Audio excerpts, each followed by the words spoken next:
War Within Cinematic explained, don't be confused. Thank you, Bellular. Just don't die, all right? Just keep healing and don't die and don't be confused. Cool. I think we're dialed then. Let's take a look. Okay, this cinematic kicks off the next 3 expansions. Thing is, it rests atop a whole bunch of background lore, and I know that loads of people probably feel out of the loop. So I thought, what better way to make sense of things for everyone than to use this cinematic? That's what we're doing today. First though, could I ask you for a quick hand? It's really simple. Could you press the subscribe button if you would like to hang around through War Within? The reason I say that is because it gives the YouTube algorithm a good signal, and that helps get our content out to more people. That, of course, helps me Great plug from Bellular. Pay the team behind all that we do, and that means I can get you more videos, and I can get you better videos. It really helps, and it just takes a sec. Definitely hit the sub button. All right. With that said, let's begin with Azeroth from then to now. Azeroth from then to now. We begin with a flicker of light. And this isn't a render of a star forming, it's a visualization of Azeroth's world soul. Now, not all planets in this universe have a world soul. Azeroth is one that does. Arcus is another world that does. It was the Draenei homeworld. Draenor, though, the Orcish homeworld, it didn't have a world soul. So some do and some don't. And for the longest time, we believed that world souls were the first stage of the Titan's life cycle. The Titans being these guys. They were kind of gods to many, a sort of maker, progenitor race of beings. Now, some of the modern lore calls that into question. My take is a little bit more that a world soul is like Eevee in Pokemon. What the Eevee will evolve into basically depends on who gets to it first and what they do. And in the case of Warcraft and Azeroth, the old gods got there first. The old gods, though, were defeated and imprisoned by the Titans who found Azeroth, defeated them, and then they built loads of machines into the crust of the planet, all to protect the world soul. Of course, I would speculate to infuse her with their magic so that one day she'll turn into a Titan just like them. Now, the most important thing for you to know is that Azeroth is the most powerful world soul in existence, and because of that, everybody wants to claim it. The old gods craved its power, the Titans kicked the old gods out, and the Titans thought that she is so powerful that if they can just wake her up, all their problems will be solved.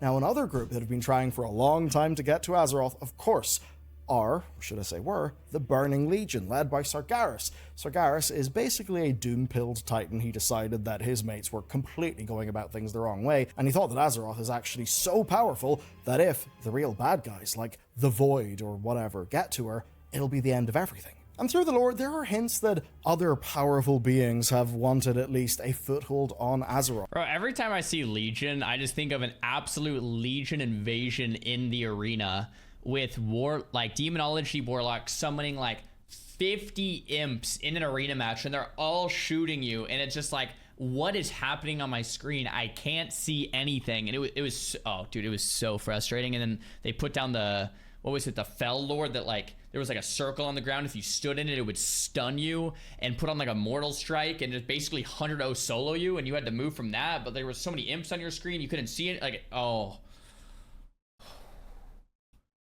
Save the light, save life, and another one of those beings is Xalatath, the character who is narrating this cinematic. She wants the World Soul, and as she sort of says at the end, it seems that she's tried to make a move on the World Soul before. Her voiceover offers commentary over clips of past Warcraft expansions, and as she does that, we see the World Soul grow from a faint glimmer to a concentrated sphere of energy. Each time, its heart beats stronger.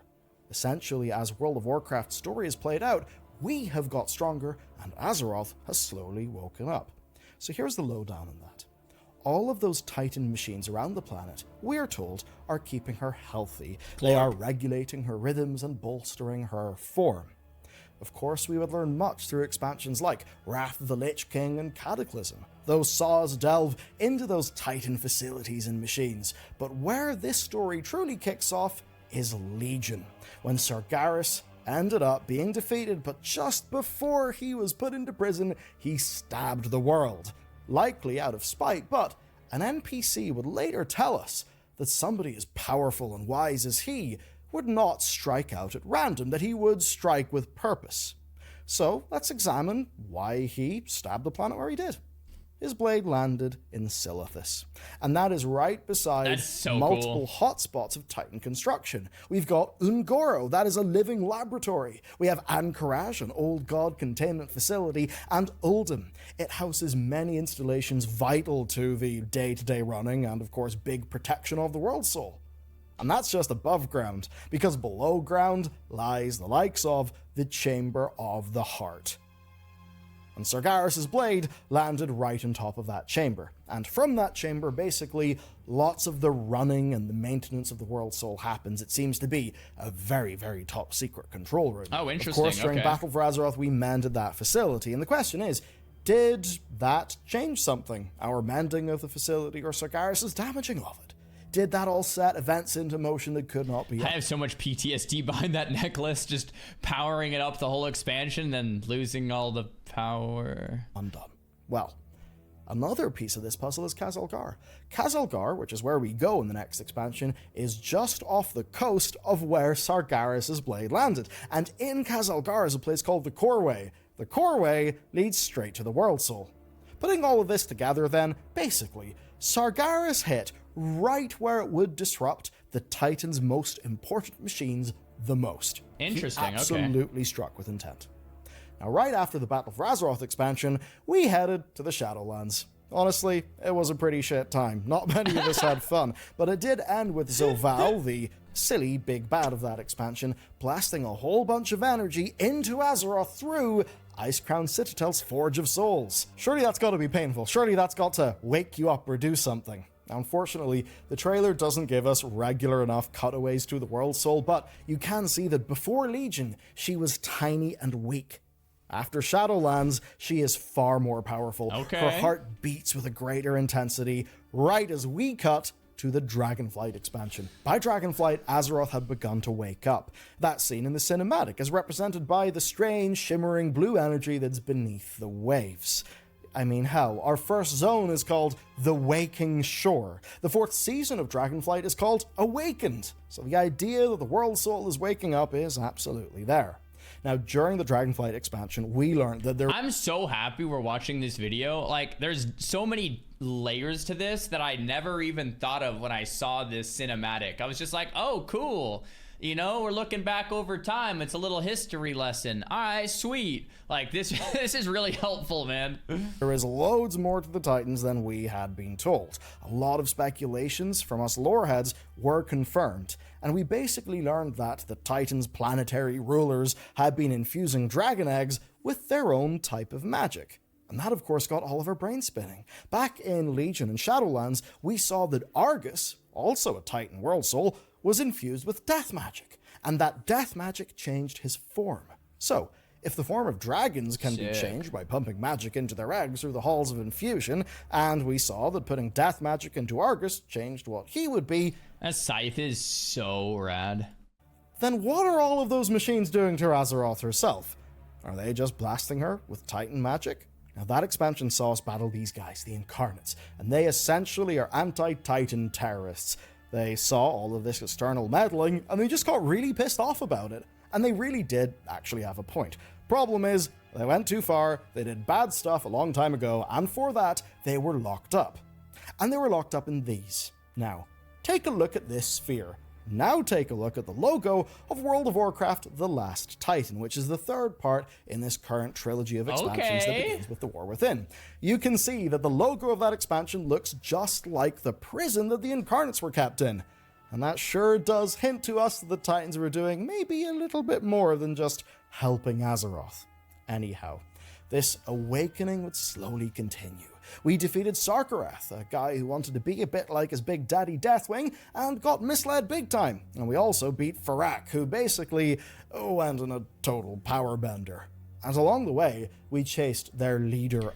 I haven't obviously done any of these raids, but it was so fun watching Race to World First. Like, I'm someone who maybe more recently has gotten into PvE, but like over the years I really haven't done much PvE, but I've always loved watching these Race to World First races. It is such a good time. Like, I just have it in the background on my phone, just like always up, you know, I'm just like kind of looking over at the corner, and my wife's like, what are you doing? I'm like, oh, nothing. And we're just kind of like keeping an eye on the phone all day long, and it's just so fun. Like, oh, there I got it to 2%, man. Ridicron, back in time. And we lost. I mean, sure, we stopped the timeline from being broken, which was good, but in doing so, he was able to use a special artifact that he had nabbed from one of Deathwing's laboratories to suck up the essence of Galakrond. And then he hopped away through a portal. And in that portal, we saw a silhouette. And being loreheads, we immediately thought, hang on a second, that silhouette is Xalatath, who of course is narrating this trailer. And if you're not sure about the Galakrond thing, look, basically a very long time ago, a dragon seemed to get some spooky void essence in him, and that just meant that he kept on eating, and eating, and eating, and eating, until he became this city-sized, horrific zombie dragon, and it was a really big threat. So, it was a danger. It's not really relevant now, but the power that was inside Galakrond has been taken by one of our characters and will likely play a major role in the War Within, and that's really all you need to know. Now, by the end of the Dragonflight expansion, we had defeated Farak. We established a new city for the Night Elves to live in, and the dragons got their power back, but with a twist. You see, at the start of Dragonflight, the dragons did all sorts of things to try and get their original powers back. And those powers have been granted to them by the Titans a very long time ago, basically as a reward for helping defeat Galakrond. But the thing is, they failed, and they did not get their powers back. But by the end of the expansion, they did get their power back. It seems, though, that their power actually came from Azeroth, through the World Soul herself, likely via a Mirdrasil, which is basically a very special cool tree that we planted. And as far as we know, that's basically the only time Azeroth has, well, actually done something so directly that we've noticed, which is pretty neat. So, we had won. Farak was defeated. All was well, but a few characters did remember that a Ridicron escaped through a portal, and this word Harbinger kept on coming up. Now, that Harbinger turned out to be Xalatath, and in the final patch of Dragonflight, Xalatath basically ran rings around us. So, by this point in this video, you're now caught up to the state of things as of 1 minute and 42 seconds into the cinematic. The next thing I'm going to do is clear up the character of Xalatath in case there's any confusion there. Great, perfect. Then we'll tear into some more of the new juicy stuff. Xalatath. First things first, if you want the full... I just noticed he has a Xalatath hoodie on, it looks like, kinda. Full story of Xalatath, check out this video. I think you'll love it. Yeah, he As does. a TLDR for the sake of this one. The two balls give it away. That's definitely in the crown. That's definitely a Xalatath hoodie. She, a long time ago, was the Harbinger of Dimensius, and Dimensius is a thing called a Void Lord. Very spooky, very bad, very dangerous. Now, it seems that way back in the day, Xalatath was trying to do things, ostensibly for her boss Dimensius, but stuff went sideways. She ended up seemingly being defeated, and she was stuck in a dagger. But not all was lost. Xalatath was super intelligent, and she could whisper and manipulate through the dagger. And over an absurd amount of time... I actually played Shadow Priest in Legion, so I did the quest line for the dagger, and I always thought this dagger was so cool. I used it for a transmog through the whole expansion and the following expansion on my priest, and still use it on my priest sometimes. Like, it's just a cool weapon. She racked up quite the kill streak. This one may not mean anything to you, but it's kind of big. The Akir Troll War, she kind of started that whole thing. The whole deal with the Dark Iron Dwarves kind of going half mad and ruining the Wildhammer Dwarf city of Grimbatal. Xalatath had a major role to play in that. She's done a lot, but the core thing is that we came to know her in the Legion expansion, where she was the Shadow Priest's artifact weapon and actually a great ally. And that might surprise you, because now she's a villain. But the way it works is this. Xalatath is a character who wants to claim the World Soul. But, of course, the leader of the Burning Legion, Sargeras, he thinks the World Soul is so powerful that if anybody claims it, it will basically be game over. So he wanted to destroy Azeroth. So, of course, Xalatath teamed up with us because, well, if the planet is destroyed, we both lose. Even though, of course, beyond the point of defeating Sargeras, we have totally different goals to Xalatath. Now, the next time we saw her was during BFA. She got herself mixed up into a conspiracy with Ashara and Sylvanas. She even briefly enlisted us to defeat a high elf who herself was following whispers. And that did kind of make me think, did Xalatath shop around all the bodies out there, found the person with the body that she liked, then whispered to her, manipulated her over to Kulturas so that we could then kill her, meaning that Xalatath could get slurped up into her body? And the answer to that question is yes, that is exactly what Xalatath did, because if you're going to be evil, you may as well look resistible so that the masses are on their knees lapping up whatever you give them. Okay. And if what you degenerates say in the comments are anything to go by, it's absolutely working out for her. Anyway, Xalatath cut a deal with N'Zoth, and then she hopped through a portal with her new body, and that was the last that we would see. Guys, Xalatath is a fictional character. Pixels. She does not actually exist, okay? Let's just get that out there. This is all made up. This is a fictional world. Oh my gosh, okay. For years. Until, of course, we follow Iridikron back in time, and he goes through the portal, and we see that silhouette. Okay, so we've speed ran through the lore of the goddess here. You know what's up with Xalatath. Let's talk about the future. Did you pay attention every time you saw the World Soul in the cinematic? Because if you did, you'll have noticed these tiny shimmers, and some people will say that these shimmers are purple, perhaps representing a slowly increasing element of void corruption within Azeroth. Perhaps a leftover from the old days where the old gods had dominated, something only being kept in check via the vast network of Titan machines. To other people, though, it might be more of a blue and kind of looks like Azerite. But anyway, that's always been a part of the World Soul. Then what we see that is clearly new is the deep blue-purple stuff circling in. For the longest time, you see, old gods meant fleshy purple tentacles with a bit of pink. Dragonflight, though, changed that. We saw that the higher forces of Void began to take on this deep, dark blue-purple, something that looks decidedly more cosmic. One that, of course, we most vividly saw portrayed in the Sarkareth boss room, and one that perfectly matches the magic that Xalatath uses. In patch 10.2.7 Darkheart, we see even more of it, and we learn that the ethereal homeworld also had a world soul, and that before it was assaulted by a Void Lord, it started giving people visions. Which is spooky, because if you saw the BlizzCon cinematic, you'll know that important people are getting strange visions. Then, hard countering the colors of the deep blue, spooky purple, an Earthen steps into frame. These are a new group of Earthen. They maintain something called the Coreway, that's a direct path to the World Soul. And it's likely one of the things that was disrupted by Sargeras' blade. In the cinematic, we see them man this brutal-looking machinery. They're toiling away to keep it all going and uphold their duty.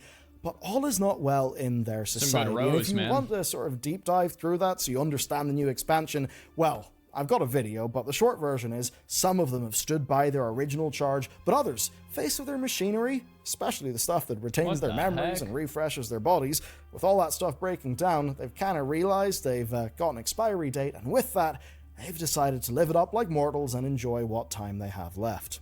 They're the first group that we meet whenever we start playing this expansion, and while we help them, we then bump into a group nobody expected. Humans! Albeit ones with slightly pointy ears. And into center stage steps Faerun Lothar. Okay, Lothar is a human surname that you might recognize if you played the Warcraft RTSs and know the old lore. So how the hell is one here? I mean, there's no other Lothars that we've seen going around Stormwind. Okay. The answer here is that while she is a Lothar, she is absolutely no close relation to any Lothar that we knew. That's because she's from a new group of humans, ones who left over 1,000 years ago from Arathor. There is a time in the ancient human lore of Warcraft, basically, where they had the sort of kingdom and empire of Arathor. And then from that, they split into all the different groups that we see today, like Stormwind, and Kulturas, and Gilneas. What we've now learned is that a group of those also left Arathor, and they sailed away. And this is where it's cool. They left and miraculously sailed across what we now call the Forbidding Sea.